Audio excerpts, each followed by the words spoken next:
ರಾಜನಿಗೆ ಆತನ ಮಗಳು ಶಾಂತ ಅಂತ ಅವಳ ಹೆಸರು. ಅವಳಿಗಿಂತ ಪ್ರಿಯರು ಯಾರೂ ಇಲ್ಲ ರಾಜನಿಗೆ. ನಿನಗೆ ಅತ್ಯಂತ ಪ್ರಿಯಳಾದ ನಿನ್ನ ಮಗಳನ್ನು ಸಂತನಿಗೆ ಕೊಟ್ಟು ನಿನ್ನ ಮದುವೆ ಮಾಡಬೇಕು, ದಾನ ಮಾಡಬೇಕು. ಮತ್ತು ಸಂತನು ಕೂಡ ಸುಲಭ ಸಾಧ್ಯ ಸಂತನಲ್ಲ. ವಿಭಾಂಡಕರ ಮಗ ಋಷಿಶೃಂಗ ಆಗಬೇಕು. ಅದು ವಿಭಾಂಡಕರ ಮಗ ಋಷಿಶೃಂಗ ನಾಡಿಗೆ ಬಂದರೆ ಆತನಿಗೆ ಮಗಳನ್ನು ಧಾರೆ ಎರೆದು ಕೊಡೋದಾದರೆ, ಆ ನಿಶ್ಚಯ ನೀವು ಮಾಡಿದರೆ, ಋಷಿಶೃಂಗನ ಆಗಮನ ಆದರೆ ಬರ ತೀರಿಯಿತು, ಮಳೆ ಬಂದೀತು.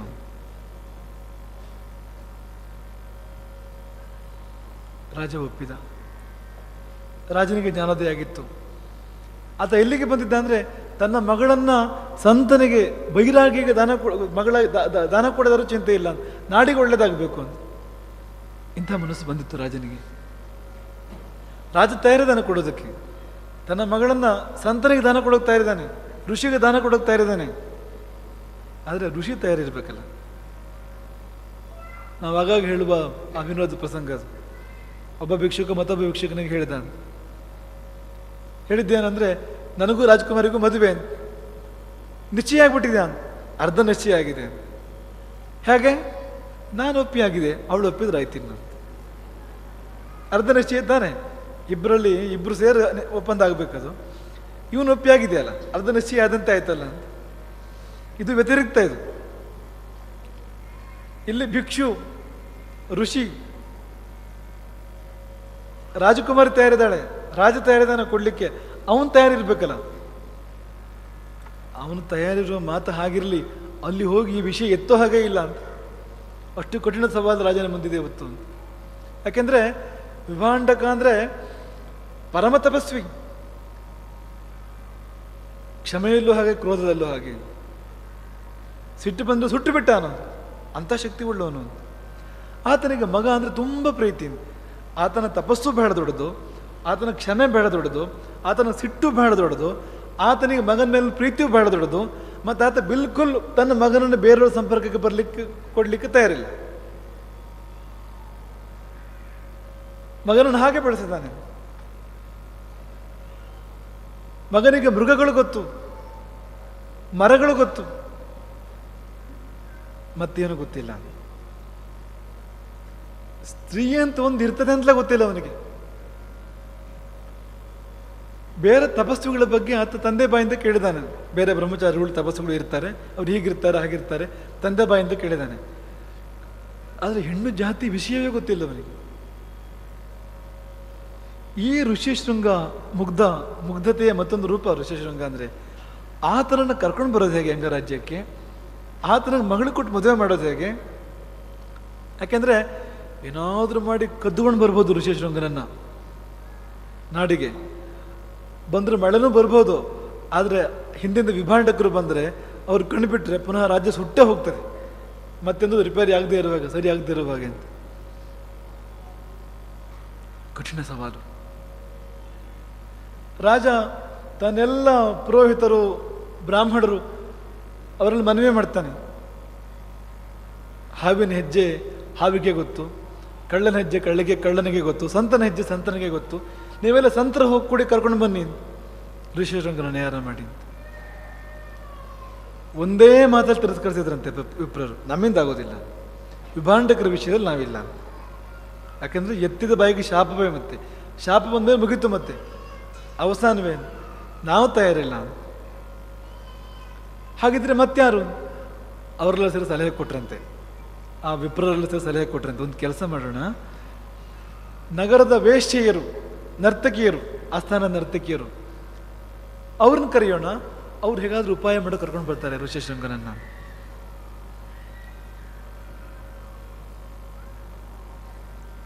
ರಾಜನಿಗೆ ಒಂದು ಆಶಾಕಿರಣ, ಒಂದು ಕುಡಿ, ನರ್ತಕಿರನ್ನೆಲ್ಲ ಕರೆಸ್ತಾನೆ.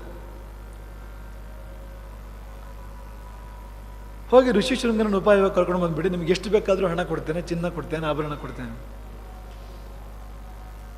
ಅವರೆಲ್ಲರ ಮುಖ ಬಾಡುತ್ತಂತೆ ಕೂಡಲೇ, ವಿಭಾಂಡಕರ ವಿಷಯ ಬಾ ಅಂತ. ನಾವಿಲ್ಲ, ಅಲ್ಲಿ ಸಾಧ್ಯವೇ ಇಲ್ಲ ನಮ್ಮಿಂದ.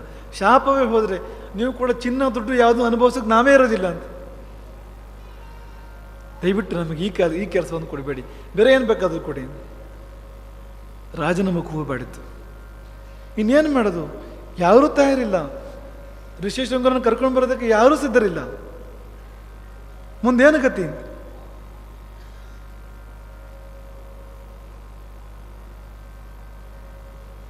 ಆ ವೇಶ್ಯೆಯರ ಗುಂಪಿನ ಮಧ್ಯೆ ಒಬ್ಬ ವೃದ್ಧ ವೇಶ್ಯೆ, ಅವಳು ಮುಂದಕ್ಕೆ ಬರ್ತಾಳೆ. ದೊರೆಯೇ, ನಾನು ಕೇಳಿದ ವ್ಯವಸ್ಥೆಗಳನ್ನೆಲ್ಲ ಕೊಡೋದಾದ್ರೆ ನನಗೆ ಈ ಕೆಲಸ ಮಾಡಬಲ್ಲೆ, ನಾನು ಮಾಡ್ತೇನೆ. ಈ ಸವಾಲು ಎದುರಿಸೋಕೆ ನಾನು ಸಿದ್ಧ.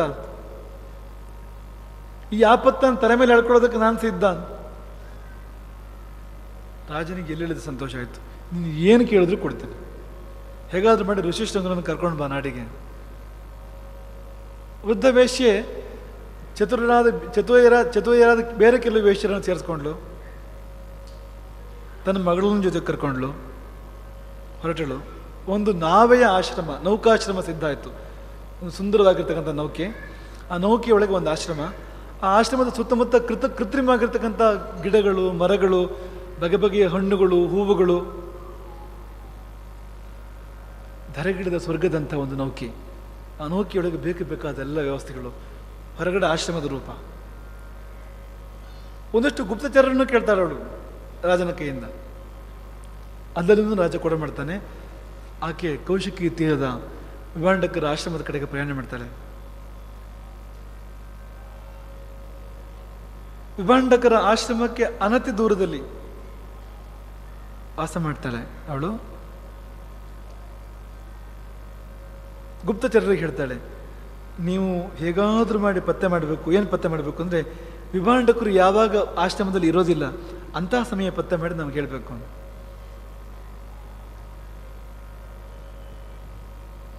ಗುಪ್ತಚರರು ಸಮಯ ಕಾಯ್ತಾ ಇದ್ದಾರೆ. ಅಂತಹ ಸಮಯ ಬಂತು. ಒಂದು ದಿನ ವಿಭಾಂಡಕರು ಮಗನೊಬ್ಬನನ್ನೇ ಆಶ್ರಮದಲ್ಲಿ ಬಿಟ್ಟು ಹೊರಟರು ಕಾರ್ಯನಿಮಿತ್ತವಾಗಿ. ಕೂಡಲೇ ಗುಪ್ತಚರರು ಆ ವೃದ್ಧ ವೇಶ್ಯೆಗೆ ವರದಿ ಮಾಡ್ತಾರೆ. ಆಕೆ ತನ್ನ ಮಗಳಿಗೆ ಬೇಕಾದ ತರಬೇತಿಯನ್ನೆಲ್ಲ ಕೊಟ್ಟು ಆ ಮಗಳನ್ನು ಕಳಿಸ್ಕೊಡ್ತಾಳೆ ಋಷಿಶೃಂಗರವರಿಗೆ. ಆಕೆ ಹೋಗಿ ಋಷಿಶೃಂಗರ ಎದುರು ನಿಲ್ತಾಳೆ. ಆತ ಒಳ್ಳೆ ವೇದಾಧ್ಯಯನ ಮಾಡ್ತಾ ಶಾಂತನಾಗಿ ತನಪಾಡಿದ್ದಾನೆ, ಹಾಯಾಗಿದ್ದಾನೆ ಋಷಿಶೃಂಗ. ಅವನ ಎದುರು ಹೋಗಿ ಆಕೆ ನಿಲ್ತಾಳೆ. ಎಲ್ಲ ಕಣ್ಣು ಮುಚ್ಚಿ ಕುಳಿತಿದ್ದ ಋಷಿಶೃಂಗ. ಧ್ವನಿ ಕೇಳ್ತು ಅವನಿಗೊಂದು ಹೊಸ ಧ್ವನಿ. ಜೀವಮಾನದಲ್ಲಿ ಇಲ್ಲಿವರೆಗೆ ಕೇಳ್ತಾ ಇರೋ ಧ್ವನಿ ಅದು. ಇದೇನಪ್ಪ, ಒಳ್ಳೆ ಗಂಡು ಕೋಗಿಲೆ ಧ್ವನಿ ಇದ್ದಾಗಿದೆಯಲ್ಲ. ಗಂಡು ಕೋಗಿಲೆ, ಎಲ್ಲೂ ಕೂಡ ಗಂಡು ಅಂತ ಶಬ್ದ. ಎಂಥದ್ದು ಇದು ಅಂತ ಕಣ್ತಿರೋದು ನೋಡಿದ್ರೆ ಹೊಸ ರೂಪ, ಒಂದು ಆವರೆಗೆ ನೋಡದ ಒಂದು ರೂಪ. ಅವನ ಮನಸ್ಸಲ್ಲಿ ಸಂಶಯ ಬಂತು, ಇದು ಯಾವುದಿರ್ಬೋದು ಅಂತ. ಅಪ್ಪ ಬ್ರಹ್ಮಚಾರಿಗಳ ಬಗ್ಗೆ ಹೇಳಿದ್ದುಂಟು. ಅಪ್ಪ ಬ್ರಹ್ಮಚಾರಿಗಳಿರ್ತಾರೆ, ಅವ್ರು ಹೀಗಿರ್ತಾರೆ, ಬ್ರಹ್ಮಚಾರಿಗಳ ಸ್ವರೂಪವನ್ನು ಅಪ್ಪ ವರ್ಣನೆ ಮಾಡಿದ್ದುಂಟು. ಇದು ಬ್ರಹ್ಮಚಾರಿ ಇರ್ಬೋದಾ? ದೇವತೆಗಳ ಬಗ್ಗೆ ಕೂಡ ಅಪ್ಪ ಹೇಳಿದ್ದುಂಟು, ದೇವತೆಗಳು ಹೀಗಿರ್ತಾರೆ ಹಾಗಿರ್ತಾರೆ. ಇದು ದೇವತೆಯೋ ಬ್ರಹ್ಮಚಾರಿಯೋ? ಸ್ತ್ರೀಲಿಂಗ ಇಲ್ಲ, ಪುಲ್ಲಿಂಗದಲ್ಲೇ ಯೋಚನೆ ಮಾಡ್ತಾ ಇದ್ದಾನೆ ಅವನು. ಬ್ರಹ್ಮಚಾರಿಣಿ ಅನ್ಲಿಕ್ಕೂ ಗೊತ್ತಿಲ್ಲ ಅವನಿಗೆ, ಬ್ರಹ್ಮಚಾರಿ ಅಷ್ಟೇ ಗೊತ್ತು ಅವನಿಗೆ. ಬೆರಗಾಗಿ ನೋಡ್ತಾ ಇದ್ದಾನೆ ಋಷಿಶೃಂಗ ಹೊಸ ರೂಪವನ್ನು. ಆಕೆ ಆಭರಣಗಳನ್ನು ತೊಟ್ಟಿದ್ಲು, ಒಳ್ಳೊಳ್ಳೆ ಬಟ್ಟೆಗಳನ್ನು ಹಾಕ್ಕೊಂಡಿದ್ಲು, ಸುಗಂಧ ಪೂಸಿಕೊಂಡಿದ್ಲು. ಅವಳ ಕೈಯಲ್ಲಿ ಒಂದು ಚೆಂಡಿತ್ತು. ಆ ಚೆಂಡನ್ನು ನೆಲಕ್ಕೆ ಬಡಿಯೋದು, ಅದು ಪುಟಿದ ಮೇಲೆ ಬಂದಾಗ ಹಿಡ್ಕೊಳ್ಳೋದು. ಆ ಚೆಂಡೆ ಹೊಸ್ತು ಅವನಿಗೆ. ಆ ಚೆಂಡು ಕಂಡ ಇಲ್ಲ ಅವನು ಯಾವತ್ತು ಋಷಿಶೃಂಗ. ಆಕೆ ಮಾತಾಡಿಸ್ತಾಳೆ.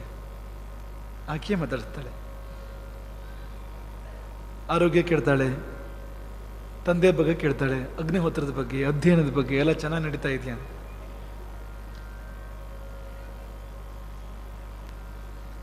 ಋಷಿಶೃಂಗ ಅದೆಲ್ಲ ಚೆನ್ನಾಗಿ ನಡೀತಾ ಇದೆ ಅಂತ ಉತ್ತರ ಹೇಳ್ತಾನೆ. ಅವನಿಗೆ ಅವನ ಅಪ್ಪನ ಉಪದೇಶದಲ್ಲಿ ಬಂದಿದ್ದೇನೆಂದ್ರೆ, ಬ್ರಹ್ಮಚಾರಿಗಳು ಬಂದಾಗ ಮಾತಾಡ್ತಾ ಇರೋದ್ರಿಂದ ಬ್ರಹ್ಮಚಾರಿ ಅಂತ, ದೇವತೆ ಅಲ್ಲದೆ ಇರ್ಬೋದು ಅಂತ, ಅಥವಾ ದೇವತೆಯು ಆಗಿರ್ಬೋದು ಅಂತ ಸಂಬೋಧನೆ ಬ್ರಹ್ಮಚಾರಿ ಅಂತ ಮಾಡ್ತಾ ಇದ್ದಾನೆ ಅವನು ಪುಲ್ಲಿಂಗದಲ್ಲೇ ಮಾತಾಡ್ತಾ ಇದ್ದಾನೆ ಋಷಿಶೃಂಗ.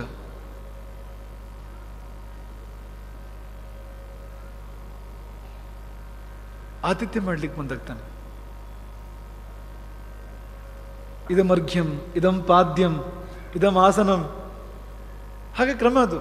ಅತಿಥಿಗಳು ಬಂದರೆ ನಮಸ್ಕಾರ ಮಾಡಬೇಕು, ಪಾದ ತೊಳಿಬೇಕು, ಅರ್ಘ್ಯ ಕೊಡಬೇಕು, ಕೈಗೆ ನೀರು ಕೊಡಬೇಕು, ಉಚಿತ ಆಸನ ಕೃಷ್ಣಾಜನ ಕೊಟ್ಟು ಕೂರಿಸ್ಬೇಕು, ಅವಳಿಗೆ ಇರಿಸು. ಈ ಋಷಿ ನಮಸ್ಕಾರ ಮಾಡ್ಲಿಕ್ಕೆ ಬಂದರೆ ಅವಳಿಗೆ ತನ್ನ ಯೋಗ್ಯತೆ ಏನೊಂದು ಗೊತ್ತು. ಇವನ ಕೈಯಲ್ಲಿ ನಮಸ್ಕಾರ ಮಾಡಿಸ್ಕೊಂಡ್ರೆ ಅವಳಿಗೆ ಯಾವ ಉದ್ಧಾರ ಆಗೋದೇ ಅಂತ ಅವಳಿಗೆ ಚೆನ್ನಾಗಿ ಗೊತ್ತು. ಅವಳಿಗೆ ಅವನ ಕೈಯಲ್ಲಿ ಕಾಲು ತೊಳಸ್ಕೊಂಡ್ರೆ,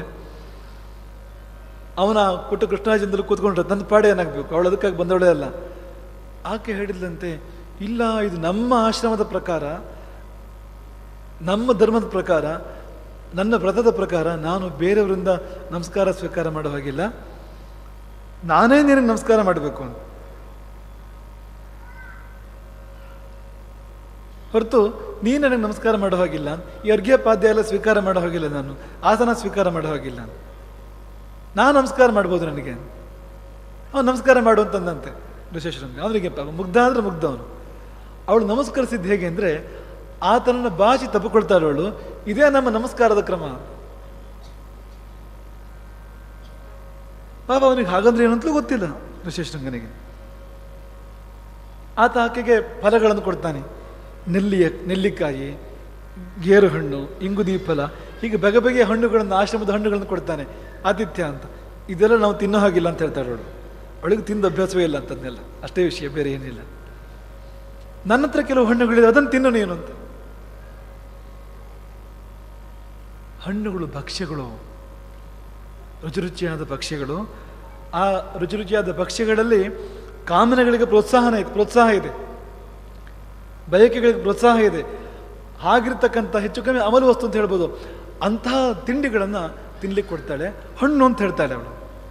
ಪಾಪ ಆತ ತಿನ್ಕೊಂಡೋದನ್ನ ಹಣ್ಣು ಅಂತ ಅನ್ಕೋತಾನೆ. ಫಲಾನೈತಿ ಸ್ಮ ಮನ್ಯತೆ, ಇದು ಬೇರೆ ಬೇರೆ ಥರದ ಹಣ್ಣು ಅಂತ. ನಮ್ಮ ಕಾಡಲಿಲ್ಲ, ಬಹುಶಃ ಇವ್ರ ಕಾಡಲ್ಲಿದ್ದೆ ಹಣ್ಣು ಅಂತ ಆತ ಅನ್ಕೊಡ್ತಾ ಇದ್ದಾನೆ. ಮಹಾರಸಾನೆ ಸ್ವರೂಪಾಣಿ ರುಚಿಂ ದದುರ್ಷಿ, ಋಷಿ ಯೋಗ್ಯವಲ್ಲದೆ ಇರ್ತಕ್ಕಂಥ ಭಕ್ಷ್ಯಗಳು, ಅದನ್ನು ತಿಂದು ಹಣ್ಣು ತಿಂದೆ ಅಂತ ಅನ್ಕೊಡ್ತಾ ಇದ್ದಾನೆ ಅವನು. ನೀರು ಅಂತ ಕೊಡ್ತಾಳೆ ಅವಳು, ನೀರು ಕುಡಿ, ನಮ್ಮೂರಿನ ನೀರು ಈ ಥರ ಅಂತ. ಆ ನೀರು ಅದು ಪಾನೀಯ, ಅದು ಅಮಲು ಪಾನೀಯ, ಅದು ಅಮಲು ಬರ್ತಕ್ಕಂಥ ಪಾನೀಯ ಅದು. ಅದನ್ನು ಕುಡಿದ ಋಷೇಶ್ರಂಗನಿಗೆ ಸುತ್ತ ಭೂಮಿ ಸುತ್ತುತ್ತಿರೋ ಹಾಗೆ ಅನಿಸ್ತಂತಾನೆ. ಇದೇನು ಹೊಸ ಥರದ್ದು ಅಂತ. ನಮ್ಮ ನೀರಲ್ಲಿ ಯಾವಾಗಲೂ ಹೀಗಾಗಿದ್ದಿಲ್ಲ ಅಂತ, ಆಶ್ರಮದ ನೀರಲ್ಲಿ. ಈ ನೀರು ರುಚಿ ಇರೋದೇನೋ ಹೌದು, ಅದೇನೋ ಸುತ್ತುತ್ತಾ ಇದ್ದಾಗ ಅನಿಸ್ತಾ ಇದ್ದಿಲ್ಲ, ಸುತ್ತಮುತ್ತ ಎಲ್ಲೋದು ಕೂಡ ಅಂತ. ಮಧು ಅದು, ಮದ್ಯ ಅದು ನಿಜವಾಗಿ ಕೂಡ. ಯಾಕೆಂದ್ರೆ ಅವಳು ಕೆಲಸ ಆಗಬೇಕು, ಹಾಗಾಗಿ ಅದೆಲ್ಲ ಮಾಡ್ತಾ ಇದ್ದಾಳೆ ಅವಳು. ಬಗೆ ಬಗೆಯ ಆಟಗಳನ್ನು ಆಡ್ತಾಳೆ ಅವಳು, ಬಗೆ ಬಗೆಯ ಸಲ್ಲಾಪಗಳನ್ನು ಮಾಡ್ತಾಳೆ ಅವಳು, ಬೇರೆ ಬೇರೆ ರೀತಿಯಿಂದ ಆಕರ್ಷಿಸ್ತಾಳೆ. ಅವನಿಗೆ ಅದೆಲ್ಲ ಹೊಸ್ತದಾದ್ರಿಂದ ಬೆರಗಾಗಿ ನೋಡ್ತಾನೆ ಅವನು. ಅವಳು ಆಡಿದ ಹಾಗೆ ಇವನು ಆಡಿಸಿದ ಹಾಗೆ ಅವನು ಆಡ್ತಾನೆ ಋಷಶೃಂಗ. ಮುಗ್ಧ, ಎಷ್ಟೋ ಎತ್ತರದವನು ಒಳಗಿಂತ ಅವನು, ಎಷ್ಟೆಷ್ಟೋ ಎತ್ತರದವನು. ಭೂಮಿ ಆಕಾಶದ ವ್ಯತ್ಯಾಸ ಋಷಶೃಂಗನಿಗೂ ಮತ್ತು ಆ ನರ್ತಕಿಯ. ಅವಳು ಕೂಡ ಚಿಕ್ಕವಳು, ಹೆಚ್ಚು ವಯಸ್ಸಾದವಳು ಕೂಡ ಅಲ್ಲ ಅವಳು. ಇವನು ವಯಸ್ಸಿನವಳೇ ಹೆಚ್ಚು ಕಡಿಮೆ, ಎಷ್ಟೋ ಅಂತರ. ಆದರೆ ಅವಳು ಆಡಿಸಿದಾಗ ಅವನು ಆಡ್ತಾ ಇದ್ದಾನೆ ಋಷಶೃಂಗ. ಯಾಕೆಂದ್ರೆ ಅವನಿಗೆ ಏನು ಗೊತ್ತೇ ಇಲ್ಲ ಅಂತ. ನೋಡಿ, ಏನು ಗೊತ್ತಿಲ್ಲದಿರೋ ಬೆಳೆಸಿದ್ರು ಕೂಡ ಎಂಥ ಅಪಾಯ ಇದೆ ಅಂತ. ಸ್ವಲ್ಪ ಹೇಳ್ಕೊಟ್ರೆ ಒಳ್ಳೇದಿತ್ತು ತಂದೆ. ಏನು ಹೇಳ್ಕೊಡದಿದ್ದರಿಂದ ಅದೆಲ್ಲವೂ ಕೌತುಕ ಆಶ್ಚರ್ಯವಾಗಿಕೊಂಡು ಅವಳು ಹೇಳಿದಾಗ ಮಾಡ್ತಾ ಇದ್ದಾನ ಅವನು. ಒಂದಿಷ್ಟು ಹೊತ್ತು ಕಳೆಯಿತು ಹಾಗೆ. ಆಕೆಗೆ ಅರ್ಥ ಆಯ್ತು, ಈತ ಪೂರ್ತಿ ತನ್ನ ವಶವಾಗಿದ್ದಾನೆ ಅಂತ. ಈತನ ಮನದಲ್ಲಿ ಆ ಬಗೆಯ ಭಾವಗಳು ಬಂದಿವೆ ಅಂತ ಅವಳಿಗೆ ಯಾವಾಗ ಅರ್ಥ ಆಯ್ತೋ, ಕಬ್ಬಣ ಕಾದಾಗಲೇ ಬೆಳಿಬೇಕು ಅಂತ. ಅಗ್ನಿಹೋತ್ರ ಮಾಡಲಿಕ್ಕಿದೆ, ಹೊರಟೆ ಕೈ ಬೀಸಿ ಹೊರಟು ಬಿಡ್ತಾಳೆ ಅವಳು. ಇದು ಅವಳ ತಂತ್ರದಲ್ಲೇ ಒಂದು ಅಂತ. ಯಾಕೆಂದ್ರೆ ಅವನು ವಿರಹ ಧ್ವನಿಯಲ್ಲಿ ಬೇಯಬೇಕು, ಅವನು ಕಷ್ಟಪಡಬೇಕು, ಅವನಿಗೆ ಬೇಕು ಅಂತ ಆಗಬೇಕು, ಮತ್ತು ಬೇಕು ಅಂತ ಆಗಬೇಕು ಅಂತ ಇಲ್ಲ ಅಂತ ಮಾಡಬೇಕು ಅಂತ, ಅಭಾವ ಮಾಡಬೇಕು ಅಂತ. ಹಾಗೆ ಹೊರಟುಬಿಡ್ತಾಳೆ ಅವಳು ಹೊರಟ ಮೇಲೆ ಈ ಋಷಶೃಂಗನಿಗೆ ಅದೇನೋ ಬೇಸರ, ಅದೇನೋ ಕಷ್ಟ, ಅದೇನೋ ಮುಖ ಬಾಡಿತವನದು, ಮ್ಲಾನವಾಗಿತ್ತು ಮುಖ. ಅಗ್ನಿಹೋತ್ರದ ವೇಳೆ ಇವನಿಗೂ ಆಗಿದೆ, ಅಗ್ನಿ ಕಾರ್ಯ ಮಾಡ್ತಾ ಇಲ್ಲ ಅವನು. ತಂದೆಗೆ ಅಗ್ನಿ ಕಾರ್ಯಕ್ಕೆ ಬೇಕಾದ ಕುಶ ಸಮಿತಿಗಳನ್ನು ಕೂಡ ತರ್ತಾ ಇಲ್ಲ, ಯಾವ ಕೆಲಸನೂ ಮಾಡ್ತಾ ಇಲ್ಲ. ಮೂಲ ಸೇರಿದಾನೆ, ಸುಮ್ಮನೆ ಕೂತಿದ್ದಾನೆ, ಮುಖ ಪೂರ್ತಿ ಬಾಡಿ ಹೋಗಿದೆ. ನೆನಪು ಅವಳದ್ದೇ.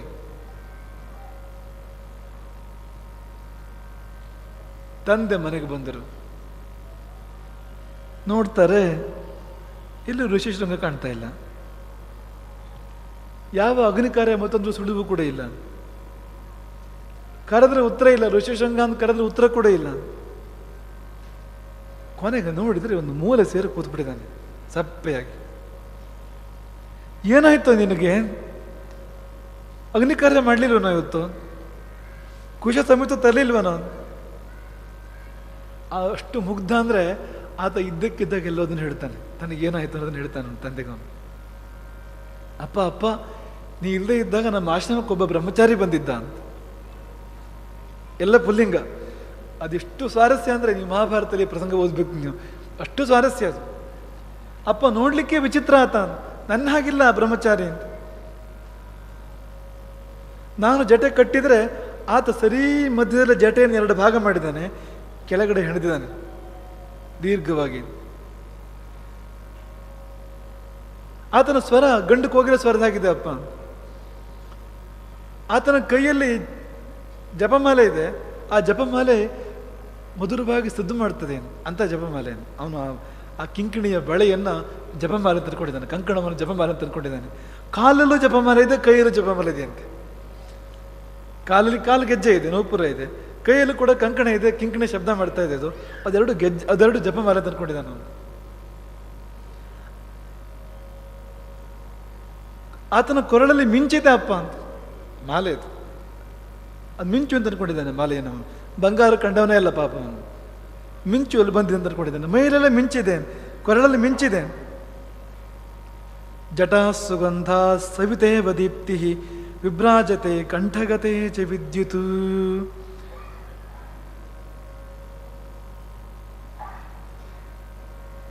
ಅದೇನೋ ಸುಗಂಧ ಬರ್ತಾ ಇದೆ ಆತನ ಮೈಯಿಂದ. ನಿನ್ನ ಮೈಲಿ ನನ್ನ ಮೈಲಿ ಯಾವತ್ತೂ ಆ ಬಗೆಯ ಸುಗಂಧ ಬಂದಿದ್ದಿಲ್ಲ. ಅದೇನೋ ಪರಿಮಳ. ಅಪ್ಪ ಅಪ್ಪ, ಆತ ಹಣ್ಣುಗಳನ್ನು ಕೊಟ್ಟ ನನಗೆ. ನಾ ಕೊಟ್ಟ ಹಣ್ಣುಗಳನ್ನು ತಗೊಳ್ಳಿಲ್ಲ. ನಮಸ್ಕಾರ ಮಾಡಿದ್ರೆ ಮಾಡಿಸ್ಕೊಳ್ಳಿಲ್ಲ. ಆದಿತ್ಯ ಮಾಡಿದ್ರೆ ಮಾಡಿಸ್ಕೊಳ್ಳಿಲ್ಲ. ಕಾಲು ತೊಳೆದ್ರೆ ಒಪ್ಪಲಿಲ್ಲ. ಅದಕ್ಕೆ ಅವನ ಧರ್ಮ ಹಾಗಂತೆ, ಅವನ ವ್ರತ ಹಾಗಂತೆ. ನನಗೆ ನಮಸ್ಕಾರ ಮಾಡಿದ ಅವನು, ಮತ್ತೆ ನನಗೆ ಹಣ್ಣುಗಳನ್ನು ಕೊಟ್ಟ. ನಮ್ಮ ಆಶ್ರಮದಲ್ಲಿ ಯಾವಾಗಲೂ ನಾನು ಅಂಥ ಹಣ್ಣು ನೋಡಿಯಲ್ಲ ನಾನು. ಅಷ್ಟು ರುಚಿ ಇಲ್ಲವೇ ಇಲ್ಲ ನಮ್ಮ ಆಶ್ರಮದ ಹಣ್ಣು ಒಂದು ಕೂಡ. ಅಷ್ಟು ರುಚಿಯ ಹಣ್ಣುಗಳು ಅಂತ, ತುಂಬ ಚೆನ್ನಾಗಿದ್ದವು ಆ ಹಣ್ಣುಗಳು. ಮತ್ತು ಕುಡಿಯೋಕೆ ನೀರು ಕೊಟ್ಟ. ಆ ನೀರು ಕುಡಿದ ಮೇಲೆ ಭೂಮಿ ಸುತ್ತ ಹಾಗಾಯ್ತು ನನಗೆ. ಅಪ್ಪ ಗಾಬರಿಯಾಗಿ ಕೇಳ್ತಾ ಇದ್ದಾರೆ ಮಗನ ವರದಿಯನ್ನು.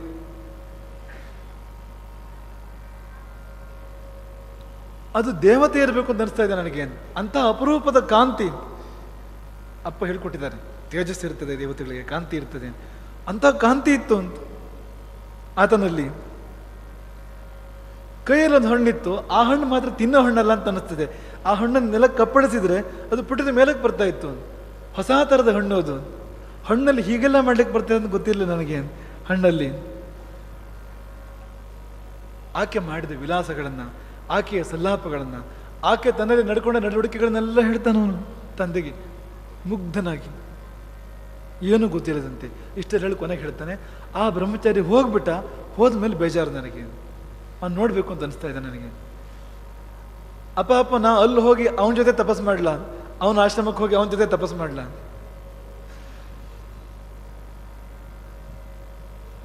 ಹಾಗೆ ಆಸೆ ಇದೆ ನನಗೆ.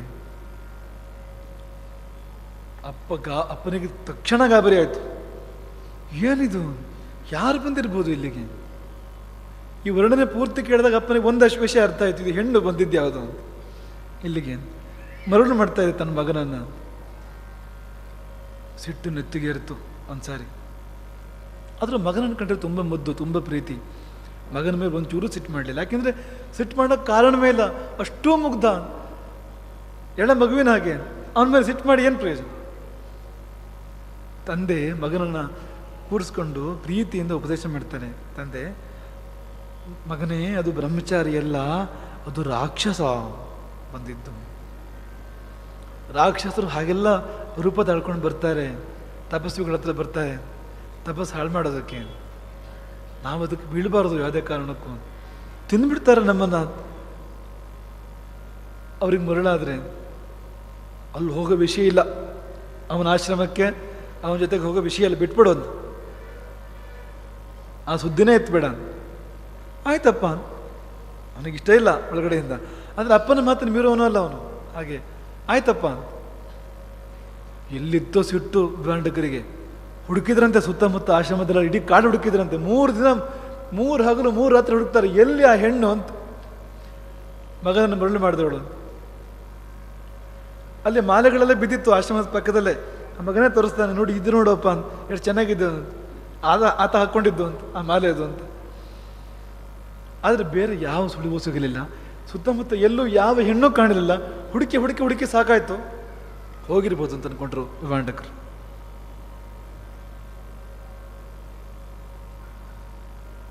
ಎಂಥ ಸನ್ನಿವೇಶ ನೋಡಿ, ಎಂಥ ರೋಚಕ ಸನ್ನಿವೇಶ, ಎಂಥ ಒಂದು ರಮಣೀಯ ಸನ್ನಿವೇಶ. ಸ್ವಲ್ಪ ಕಾಲ ಕಳೆಯಿತು, ಕೆಲವು ಜನ ಕಳೆಯಿತು. ಅವ್ರು ಕಾಯ್ತಾ ಕೂತಿದ್ದಾರೆ ಅಲ್ಲಿ ಆಶ್ರಮದ ಹತ್ರನೇ. ಮತ್ತೊಂದು ಸ್ವಲ್ಪ ದೂರದಲ್ಲಿ ಮತ್ತೊಂದು ಆಶ್ರಮ ಕಟ್ಟಿಕೊಂಡು ಕಾಯ್ತಾ ಇದ್ದಾರೆ. ಮತ್ತೆ ಯಾವಾಗ ವಿಭಾಂಡಕರು ಹೊರಗೆ ಹೋಗೋದು ಅಂತ, ಅಪ್ಪ ಮನೆ ಬಿಟ್ಟು ಹೋಗೋದು ಯಾವಾಗ ಅಂತ. ಇನ್ನೊಂದು ದಿವಸ ವಿಭಾಂಡಕರು ಸ್ವಲ್ಪ ಹೊತ್ತಿನ ಮಟ್ಟಿಗೆ ಮನೆ ಬಿಟ್ಟು ಹೋಗಿದ್ದಾರೆ. ಗುಪ್ತಚರರಿಂದ ವರದಿ ಬಂತು ಈ ಮಾಜಿಗೆ. ಮಾಜಿ ಅಂದರೆ ಆ ವೃದ್ಧ ವೇಶ್ಯೆ, ಮಾಜಿ ನರ್ತಕಿ. ಅವಳಿಗೆ ವರದಿ ಬಂತು. ಅವಳು ಕೂಡಲೇ ಮಗಳಿಗೆ ಹೇಳಿದ್ಲು, ಇದೇ ಸಂದರ್ಭ, ಹಿಂದೆ ಮುಂದೆ ನೋಡ್ಬೇಡ, ಹೋಗಿ ಕರ್ಕೊಂಬಂದ್ಬಿಡು. ಆಕೆ ಧಾವಿಸಿ ಬರ್ತಾಳೆ ಆಶ್ರಮಕ್ಕೆ. ಋಷಿಶೃಂಗ ಮ್ಲಾನವರನ ಕೂತಿದ್ದಾನೆ ಅವಳ ನೆನಪಲ್ಲೇ. ಯಾವಾಗ ಅವಳು ಗೆಜ್ಜೆ ಶಬ್ದ ಕೇಳ್ತೋ, ಅವಳು ಧ್ವನಿ ಕೇಳ್ತೋ, ವಿದ್ಯುತ್ ಸಂಚಾರ ಋಷಿಶೃಂಗನಲ್ಲಿ. ತುಂಬ ಉಲ್ಲಾಸದಿಂದ ಪುಟಿದ ಹೇಳ್ತಾನ ಅವನು, ಮತ್ತೆ ಬಂದ್ಯಾ ಅಂತ. ತುಂಬ ಖುಷಿ ಅವನಿಗೆ. ಆತನೇ ಹೇಳಿದಂತೆ, ನೋಡು ನೋಡು, ಅಪ್ಪ ಬರೋಕ್ಕಿಂತ ಮುಂಚೆ ಹೋಗ್ಬಿಡೋಣ. ಇಲ್ಲಿವರೆಗೆ ಬಂತು ಕಥೆ ಅದು ಅಂತ.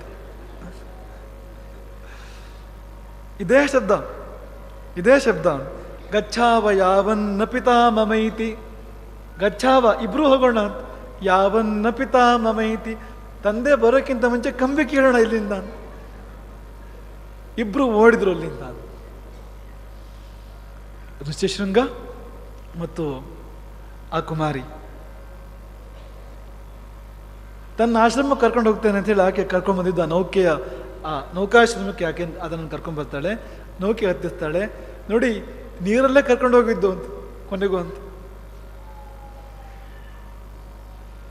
ಆತನನ್ನು ಹಾಗೆ ಸಂತೋಷ ಪಡಿಸ್ತಾ, ಹಾಡ್ತಾ, ಕುಣಿತಾ, ಮತ್ತೊಂದು ಮಾಡ್ತಾ, ತಿನ್ನೋಕೆ ಕೊಡ್ತಾ, ಹೊಸದನ್ನು ತೋರಿಸ್ತಾ ಆತ ಮೈ ಮರೆಯುವಂತೆ ಮಾಡಿ ಕರ್ಕೊಂಡು ಹೋಗ್ಬಿಡ್ತಾರೆ ಅಂಗರಾಜ್ಯಕ್ಕೆ ಆತನನ್ನು.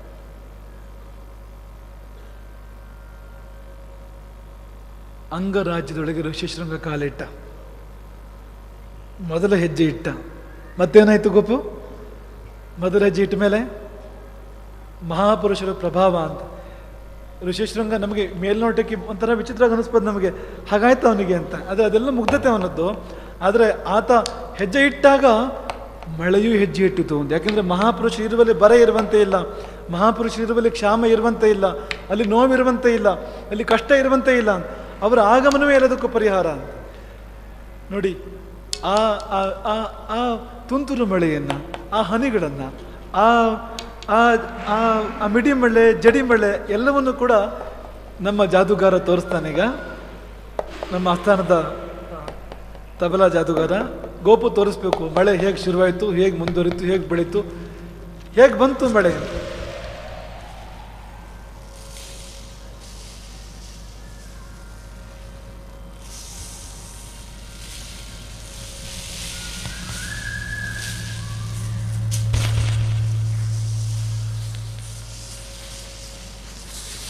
ಇದ್ರ ಗುಟ್ಟು ನಿಮ್ಗೆ ಹೇಳ್ಬಿಡ್ತೇವೆ ಏನು ಮಾಡ್ತಾ ಇದ್ದಾನೆ.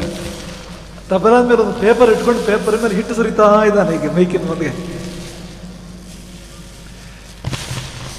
ಬರೇ ಹಿಟ್ಟು, ಬರೇ ಕಾಗದ, ಬರೇ ತಬಲಾ, ಅದರ ಮಳೆಯ ವಾತಾವರಣ ನೋಡಿ.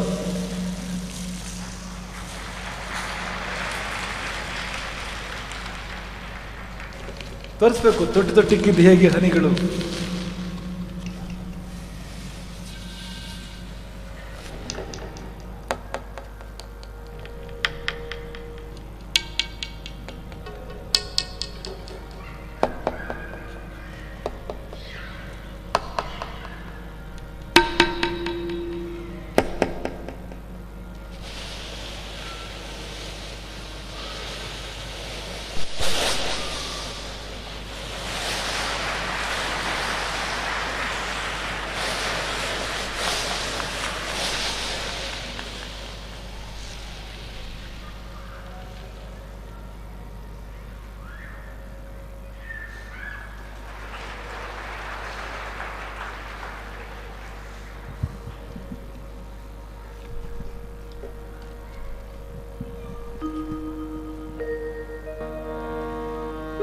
ಬಂತು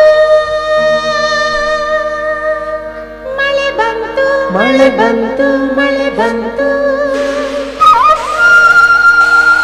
ಮಳೆ ಬಂತು ಮಳೆ ಬಂತು ಮಳೆ ಬಂತು ಮಳೆ ಬಂತು ಮಳೆ ಬಂತು ಮಳೆ ಬಂತು ಮಳೆ ಬಂತು ಮಳೆ ಬಂತು ಮಳೆ ಬಂತು ಮಳೆ ಬಂತು ನೆನೆ ನೆನೆ ನೆನೆ ಮಳೆ ಬಂತು ಮಳೆ ಬಂತು ನೆನೆ ನೆನೆ ನೆನೆ ಮಳೆ ಬಂತು ಮಳೆ ಬಂತು ಹನಿ ಹನಿ ಹನಿ ಮಳೆ ಬಂತು ಮಳೆ ಬಂತು ಮಳೆ ಬಂತು ನೆನೆ ನೆನೆ ನೆನೆ ಮಳೆ ಬಂತು ಮಳೆ ಬಂತು ಮಳೆ ಬಂತು ಹನಿ ಹನಿ ಹನಿ ಮಳೆ ಬಂತು ಮಳೆ ಬಂತು ಮಳೆ ಬಂತು ಮಳೆ ಬಂತು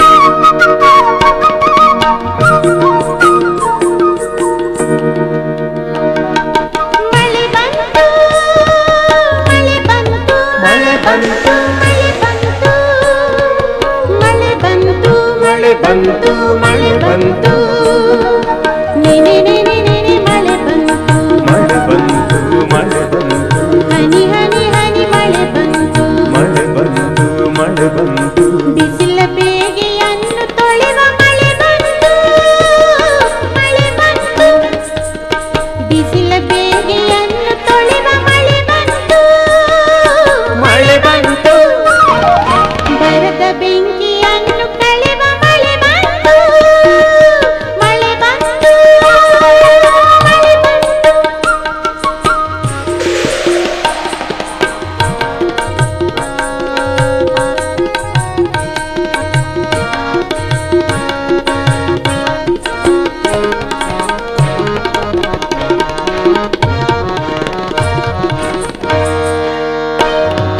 ನಿದ್ದೆಯಿಂದ ಎದ್ದು ಕುಣಿವ ಮಳೆ ಬಂತು ಮಳೆ ಬಂತು ಶ್ರದ್ಧೆಯಿಂದ ಗದ್ದೆಗಿಳಿವ ಮಳೆ ಬಂತು ಮಳೆ ಬಂತು ನಿದ್ದೆಯಿಂದ ಎದ್ದು ಕುಣಿವ ಮಳೆ ಬಂತು ಮಳೆ ಬಂತು ಶ್ರದ್ಧೆಯಿಂದ ಗದ್ದೆಗಿಳಿವ ಮಳೆ ಬಂತು ಮಳೆ ಬಂತು ಅಂಗರಾಜ್ಯ ನೆನೆಸುವಂತ ಮಳೆ ಬಂತು ಮಳೆ ಬಂತು ಗಂಗಾ ಜಲವ ಹರಿಸುವಂತ ಮಳೆ ಬಂತು ಮಳೆ ಬಂತು ಹಳ್ಳ ಕೊಳ್ಳ ತುಂಬಿ ಹರಿವ ಮಳೆ ಬಂತು ಮಳೆ ಬಂತು ಬೆಟ್ಟ ಬಯಲು ಕೊಚ್ಚಿ ಕಳೆವ ಮಳೆ ಬಂತು ಮಳೆ ಬಂತು ಮಳೆ ಬಂತು ಮಳೆ ಬಂತು ಮಳೆ ಬಂತು ಮಳೆ ಬಂತು ಮಳೆ ಬಂತು ಮಳೆ ಬಂತು ಮಳೆ ಬಂತು ಮಳೆ ಬಂತು ಮಳೆ ಬಂತು ಮಳೆ ಬಂತು ಮಳೆ ಬಂತು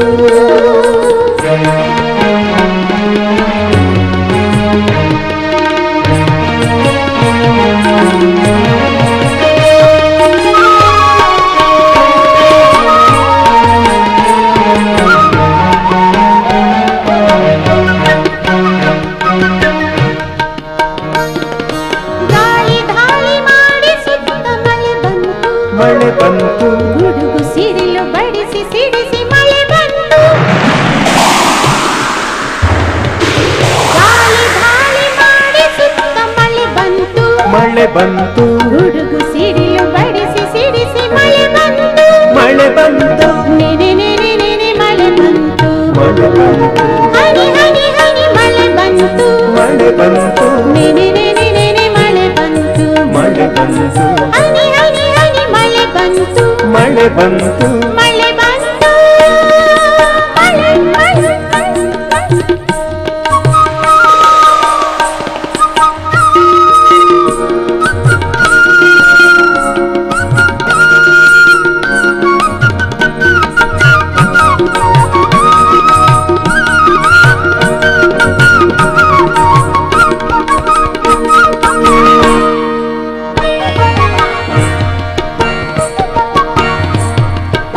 ಬಾಲಕರೆಬ್ಬಿಸಿ ಮಳೆ ಬಂತು ಮಳೆ ಬಂತು ಪಾಲಕರುಬ್ಬಿಸಿ ಮಳೆ ಬಂತು ಮಳೆ ಬಂತು ಹಸಿರನ್ನು ಚಿಗುರಿಸಿ ಮಳೆ ಬಂತು ಹಸಿರನ್ನು ಮೊಳೆಯಿಸಿ ಮಳೆ ಬಂತು ಮಳೆ ಬಂತು ಚಿಕ್ಕವರ ಕುಣಿಸುತ್ತಾ ಮಳೆ ಬಂತು ಮಳೆ ಬಂತು ದೊಡ್ಡವರು ನುಡಿಸುತ್ತಾ ಮಳೆ ಬಂತು ಮಳೆ ಬಂತು ನೆನೆ ನೆನೆ ನೆನೆ ಮಳೆ ಬಂತು ಮಳೆ ಬಂತು ಹನಿ ಹನಿ ಹನಿ ಮಳೆ ಬಂತು ಮಳೆ ಬಂತು ಹನಿ ಹನಿ ಹನಿ ಮಳೆ ಬಂತು ಮಳೆ ಬಂತು ಮಳೆ ಬಂತು ಮಳೆ ಬಂತು ಮಳೆ ಬಂತು ಮಳೆ ಬಂತು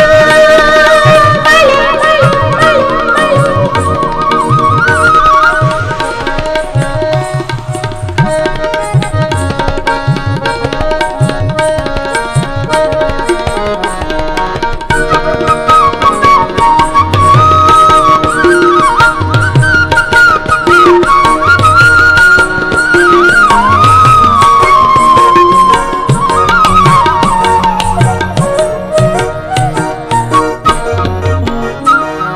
ಸಂತನು ತಂದಂತ ಮಳೆ ಬಂತು ಮಳೆ ಬಂತು ಸಂತನು ತಂದಂತ ಮಳೆ ಬಂತು ಮಳೆ ಬಂತು ಸಂತಸ ತರುವಂತ ಮಳೆ ಬಂತು ಮಳೆ ಬಂತು ಸಂತನು ತಂದಂತ ಮಳೆ ಬಂತು ಮಳೆ ಬಂತು ಸಂತಸ ತರುವಂತ ಮಳೆ ಬಂತು ಮಳೆ ಬಂತು ಆದ ಊರಿದಲ್ಲೆಲ್ಲ ಮಳೆ ಬಂತು ಮಳೆ ಬಂತು ಹೋದ ಊರಿನಲ್ಲೆಲ್ಲ ಮಳೆ ಬಂತು ಮಳೆ ಬಂತು ನಡೆದಲ್ಲಿ ನುಡಿದಲ್ಲಿ ಮಳೆ ಬಂತು ಮಳೆ ಬಂತು ನೋಡಿದಲ್ಲಿ ಹಾಡಿದಲ್ಲಿ ಮಳೆ ಬಂತು ಮಳೆ ಬಂತು ನೆನೆ ನೆನೆ ನೆನೆ ಮಳೆ ಬಂತು ಮಳೆ ಬಂತು ಹನಿ ಹನಿ ಹನಿ ಮಳೆ ಬಂತು ಮಳೆ ಬಂತು ಶೃಂಗ ಮುನಿಯ ದೆಸೆಯಿಂದ ಮಳೆ ಬಂತು ಮಳೆ ಬಂತು ಶೃಂಗ ಶ್ರೇಣಿ ದಿಶೆಯಿಂದ ಮಳೆ ಬಂತು ಮಳೆ ಬಂತು ಲಿಂಗಾಭಿಷೇಕಕ್ಕೆ ಮಳೆ ಬಂತು ಮಳೆ ಬಂತು ಲಿಂಗಾಭಿಷೇಕಕ್ಕೆ ಮಳೆ ಬಂತು ಮಳೆ ಬಂತು ಅಂಗರಾಜ್ಯದೊಳಿತಿಗೆ ಮಳೆ ಬಂತು ಮಳೆ ಬಂತು ಅಂಗರಾಜ್ಯದೊಳಿತಿಗೆ ಮಳೆ ಬಂತು ಮಳೆ ಬಂತು ಅಂಗರಾಜ್ಯದೊಳಿತಿಗೆ ಮಳೆ ಬಂತು ಮಳೆ ಬಂತು ಮಳೆ ಬಂತು ಮಳೆ ಬಂತು ಮಳೆ ಬಂತು ಮಳೆ ಬಂತು ಮಳೆ ಬಂತು ಮಳೆ ಬಂತು ಮಳೆ ಬಂತು ಮಳೆ ಬಂತು ಮಳೆ ಬಂತು ನೆನೆ ನೆನೆ ನೆನೆ ಮಳೆ ಬಂತು ಮಳೆ ಬಂತು ಮಳೆ ಬಂತು ಹನಿ ಹನಿ ಹನಿ ಮಳೆ ಬಂತು ಮಳೆ ಬಂತು ಮಳೆ ಬಂತು ಮಳೆ ಬಂತು ಮಳೆ ಬಂತು ಮಳೆ ಮಳೆ ಮಳೆ ಮಳೆ ಮಳೆ ಬಂತು ಮಳೆ ಬಂತು ಮಳೆ ಮಳೆ ಬಂತು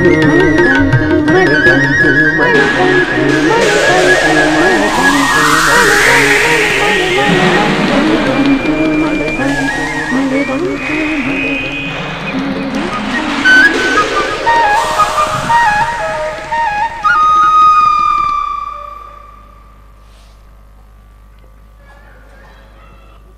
ಹೌದು, ಇಲ್ಲಿ ಮಳೆ ಬಂತು.